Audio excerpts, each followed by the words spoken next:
பின்ட்ரெஸ்ட்ல பாக்குற மாதிரி உங்க வீட்டோட லக்ஸரியா இருக்குமா? அப்படின்னா இன்டீரியர் டிசைன் மட்டும் போதாது, அதை எப்படி மெயின்டைன் பண்றதும் ரொம்ப முக்கியம். நிறைய பேர் லேக்ஸ் கணக்குல இன்டீரியருக்கு செலவு பண்ணுவாங்க, ஆனா கொஞ்சம் மாசத்துலயே அந்த பின்ட்ரெஸ்ட் லுக் காணப்படுது. ஏன் தெரியுமா?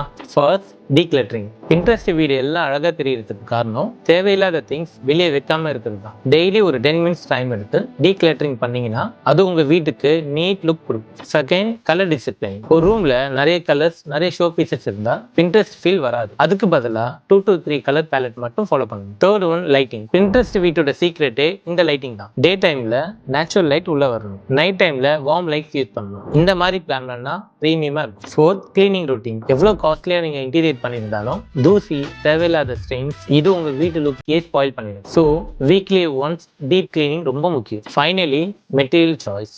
பின்ட்ரெஸ்ட் லுக்கை மட்டும் பார்த்து டிசைனை சூஸ் பண்ணாதீங்க. உங்க வீட்டில் குழந்தைங்க இருக்காங்களா? எந்த அளவுக்கு உங்களால மெயின்டைன்ஸ் பண்ண முடியும்? உங்களோட லைஃப் ஸ்டைல் என்ன? இதெல்லாம் பேஸ் பண்ணி தான் மெட்டீரியல் சூஸ் பண்ணணும். பின்ட்ரெஸ்ட் மாதிரியான வீடை பிளான் பண்றதெல்லாம் ரொம்ப கஷ்டம் இல்லை. ஆல்ரெடி நான் சொன்ன விஷயத்தை ஃபாலோ பண்றது தான் ரொம்ப முக்கியம். இப்போ நான் சொன்ன விஷயம் உங்களுக்கு யூஸ்ஃபுல்லா இருந்தா இந்த வீடியோவை சேவ் பண்ணிட்டு இன்னும் இந்த மாதிரி ப்ராக்டிக்கல் இன்டீரியர் டிப்ஸ் தெரிஞ்சுக்க இப்பவே விகாராவை ஃபாலோ பண்ணிக்கோங்க.